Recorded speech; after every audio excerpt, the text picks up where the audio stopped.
Hello my students. तो कैसे हैं आप सब और आप सबकी एग्ज़ाम की प्रिपरेशन कैसी चल रही है। आई होप कि आप सब बहुत अच्छे होंगे और आपकी एग्ज़ाम की तैयारी भी बहुत अच्छी चल रही होगी।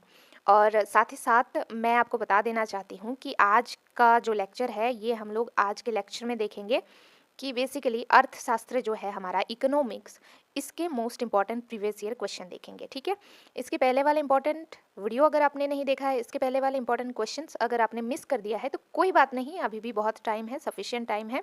सो बी आपको कॉन्फिडेंस रखना है अपने ऊपर और डिस्क्रिप्शन बॉक्स में लिंक है, आप वहाँ पर जाकर सारे वीडियोज़ को देख सकते हैं और क्वेश्चन को नोट डाउन करके पढ़ सकते हो। ठीक है, तो चलिए स्टार्ट करते हैं।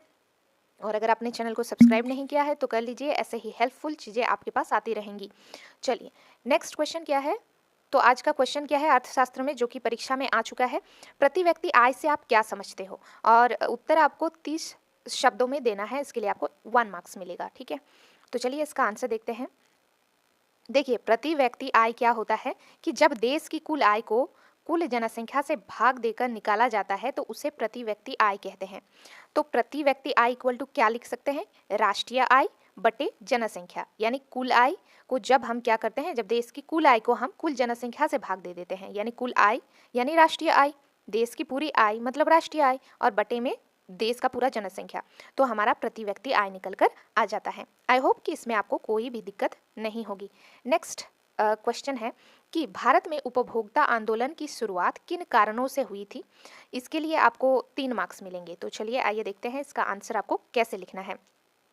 पॉइंट बनाकर लिखिएगा, क्योंकि ये होता है ना कि अगर आप ऐसे कहानी की तरह लिखते जाओगे तो एग्जामिनर को पढ़ने में इतना इंटरेस्टिंग नहीं लगेगा। तो आपको पॉइंट बनाकर लिखना है सो दैट कि उसको पढ़ने में आसानी हो। ठीक है, ये एक छोटा सा टिप था आपके लिए। पहले पॉइंट में आपको लिखना है, भारत में सामाजिक बल के रूप में उपभोक्ता आंदोलन का जन्म अनैतिक और अनुचित व्यवसाय कार्यों से उपभोक्ताओं के हितों की रक्षा करने और प्रोत्साहित करने की आवश्यकता के साथ हुआ। दूसरा, अत्यधिक खाद्य कमी, जमाखोरी, कालाबाजारी, खाद्य पदार्थों और तेल में मिलावट की वजह से 1960 के दशक में व्यवस्थित रूप में उपभोक्ता आंदोलन का उदय हुआ। तीसरा पॉइंट देखेंगे हम लोग।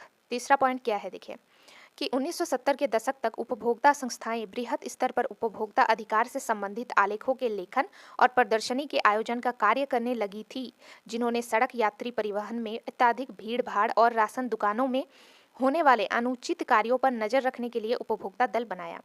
चौथा पॉइंट, हाल ही में भारत में उपभोक्ता दलों की संख्या में भारी वृद्धि हुई। ऐसा इसलिए हुआ क्योंकि निजी व्यापारियों द्वारा उपभोक्ताओं के शोषण के अनेक मामले सामने आए। विभिन्न उपभोक्ताओं दलों की प्रक्रिया सरकार को उपभोक्ता सुरक्षा अधिनियम 1986 पारित करने पर, जो कोपरा नाम से प्रसिद्ध है। यानी उपभोक्ता सुरक्षा अधिनियम कब पारित हुआ था, 1986 में। चलिए जी आगे चलते हैं। आगे देखिए, आगे हमारे पास क्वेश्चन है कि तृतीयक क्षेत्रक और अन्य क्षेत्रकों से भिन्न कैसे हैं। उदाहरण व्याख्या करना पड़ेगा हमें थ्रू विद एग्जाम्पल के साथ। अच्छा, मैं आपको बता दूं कि वीडियो को पॉज करके आप इन सारे क्वेश्चन के आंसर को नोट डाउन कर सकते हैं। देखिए, ये गतिविधियां प्राथमिक और द्वितीयक क्षेत्रक के विकास में मदद करती है। ये गतिविधियां स्वतः वस्तुओं का उत्पादन नहीं करती, बल्कि उत्पादन प्रक्रिया में सहयोग या मदद करती है। जैसे प्राथमिक और द्वितीयक क्षेत्रक द्वारा उत्पादित वस्तुओं को ये क्या है, थोक एवं खुदरा आप कह सकते हो। यहाँ पर देखिए, थोक एवं खुदरा विक्रेताओं को, एक सेकेंड, बेचने के लिए, ठीक है, बेचने के लिए इसको जूम करते हैं सो दैट कि आप अच्छी तरीके से देख सको चीज़ों को। ठीक है, ट्रकों और ट्रेनों द्वारा परिवहन करने की जरूरत पड़ती है। कभी कभी वस्तुओं को गोदामों में भंडारित करने की आवश्यकता होती है। हमें उत्पादन और व्यापार में सहूलियत के लिए टेलीफोन पर दूसरों से वार्तालाप करने या पत्राचार या बैंकों से कर्ज लेने की भी आवश्यकता होती है। परिवहन, भंडारण, संचारण, बैंक सेवाएं और व्यापार तृतीयक गतिविधियों के कुछ उदाहरण हैं। चलिए आगे चलते हैं। आगे हमारे पास क्वेश्चन है कि क्या कारण है कि बैंक कुछ कर्जदारों को कर्ज देने के लिए तैयार नहीं होते। पहला कारण, बैंक अपने द्वारा दिए गए ऋण पर समर्थन ऋणधार की मांग करता है ताकि ऋण वापसी की अनिश्चितता समाप्त हो सके। एक गरीब व्यक्ति के पास समर्थक ऋणधार के रूप में बैंक के पास रखने के लिए कुछ नहीं होता है, अतः समर्थक ऋणधार के अभाव के कारण वो बैंकों से ऋण प्राप्त नहीं कर पाते हैं। समझ रहे हैं। भारत के सभी ग्रामीण क्षेत्रों में बैंक मौजूद नहीं है। तीसरा, बैंक से कर्ज लेने में विशेष कागजी कार्रवाई करनी पड़ती है तथा एक गरीब व्यक्ति शिक्षित नहीं होने के कारण स्वयं को कागजी कार्रवाई से दूर रखना चाहता है। और चौथा, बैंक भी ग्रामीण क्षेत्रों में ऋण को ज़्यादा जोखिम वाला मानते हैं क्योंकि ऋण को वसूलना कई बार कठिन हो जाता है। इसीलिए आगे क्वेश्चन देखिए, दूसरे देशों में बहुराष्ट्रीय कंपनियां किस प्रकार उत्पादन या उत्पादन पर नियंत्रण स्थापित करती है। तो आइए इसका आंसर देखते हैं कि किस प्रकार आपको लिखना है। ये भी आप पॉइंट बनाकर ही लिखेंगे। तो दूसरे देशों में बहुराष्ट्रीय कंपनियां निम्न प्रकार से उत्पादन या उत्पादन पर नियंत्रण स्थापित करते हैं। पहला पॉइंट, बहुराष्ट्रीय कंपनियां दूसरे देशों में उत्पादन इकाई स्थापित करती है, विशेष रूप से जहां पर बाजार नजदीक हो और कम लागत पर कुशल और अकुशल श्रम आदि उपलब्ध हो।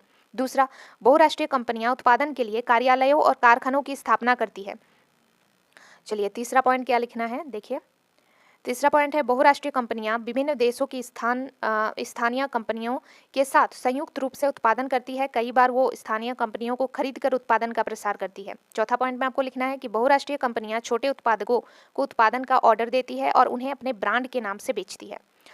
ओके, नाउ अब आपदा प्रबंधन से क्वेश्चन देखिए कैसे पूछा जाएगा कि सुनामी के किसी एक प्रभाव को लिखिए। तो जान माल धन की अचानक हानि होती है अगर सुनामी आ जाए तो। दूसरा सवाल, खोज एवं बचाव दल का मुख्य उद्देश्य क्या है। तो पहला पॉइंट, खोज तथा बचाव टीम का मुख्य उद्देश्य मलबे या नष्ट हुए भवनों आदि के नीचे दबे हुए जीवित व्यक्तियों को बचाना। दूसरा, उनको प्राथमिक उपचार प्रदान करना तथा डॉक्टरी सहायता के लिए भेजना। तीसरा, शवों का निपटारा करना। चौथा, समुदाय के लोगों को प्रशिक्षण देना, उपायों का प्रदर्शन तथा लोगों में जागरूकता उत्पन्न करना। संरचना देख लेते हैं। पहला पॉइंट, सभी स्त्री तथा पुरुष जिनकी आयु 18 वर्ष से अधिक हो, अच्छा स्वस्थ, सक्षम तथा स्वेच्छा से कार्य करने वाले ईमानदार स्वयंसेवक। दूसरा, भूतपूर्व सैनिक, अर्ध सैनिकों को प्राथमिकता दी जाती है। तीसरा, न्यूनतम शिक्षा स्थानीय भाषा में लिखने की योग्यता भी होनी चाहिए। नेक्स्ट क्या है देखिए। नेक्स्ट है, जियो स्टेशनरी सैटेलाइट क्या है, इसके किन्हीं दो उपयोगों का उल्लेख करें। तो जियो स्टेशनरी सैटेलाइट के अंतर्गत निम्नलिखित आते हैं। पहला, बाकी टाकी, एम्यूचर रेडियो, सैटेलाइट फोन तथा दूरदर्शन। उपयोग देख लेते हैं। इसका उपयोग भी हमें लिखने के लिए बोला गया है क्वेश्चन में। तो पहला, प्राकृतिक आपदाओं में दूरसंचार नेटवर्क में बाधा आ जाती है। दूसरा, इनमें से अधिकतर आपदाओं के लिए असुरक्षित नहीं है। ओके, चलिए आगे देखते हैं। आगे सवाल है, आपदा प्रबंधन के नियंत्रण में केंद्र सरकार की क्या भूमिका है। पहला, आपदा प्रबंधन के नियंत्रण में केंद्र सरकार की सीमित भूमिका होती है। प्राकृतिक आपदा से निपटने का उत्तरदायित्व अनिवार्य रूप से राज्य सरकार का होता है। दूसरा, मुख्यमंत्री अथवा राज्य का मुख्य सचिव राज्य स्तर की समिति का अध्यक्ष होता है जो राज्य के राहत उपायों की व्यवस्था करता है। चलिए आगे आपको पॉइंट लिखना है। राहत कमिश्नर जो राज्य में प्राकृतिक आपदा की स्थिति में राहत एवं पुनः स्थापना उपायों का प्रभारी होता है। राज्य स्तर की समिति के नियंत्रण तथा निर्देश में कार्य करता है। नेक्स्ट, अनेक राज्यों में राजस्व विभाग का सचिव भी राहत उपायों का प्रभारी होता है। चलिए लास्ट पॉइंट आपको क्या लिखना है देख लीजिए। लास्ट पॉइंट आपको लिखना है कि राज्यों के पास राज्य राहत आप कह सकते हो नियमावली तथा राज्य की आकस्मिक योजना नामक राहत नियमावली होती है जो उसे आपदा के दौरान प्रबंध करने में सहायता देती है। चलिए मिलते हैं नेक्स्ट क्वेश्चन के साथ। अब तक इन सारे क्वेश्चन का प्रैक्टिस कीजिए। Thank you.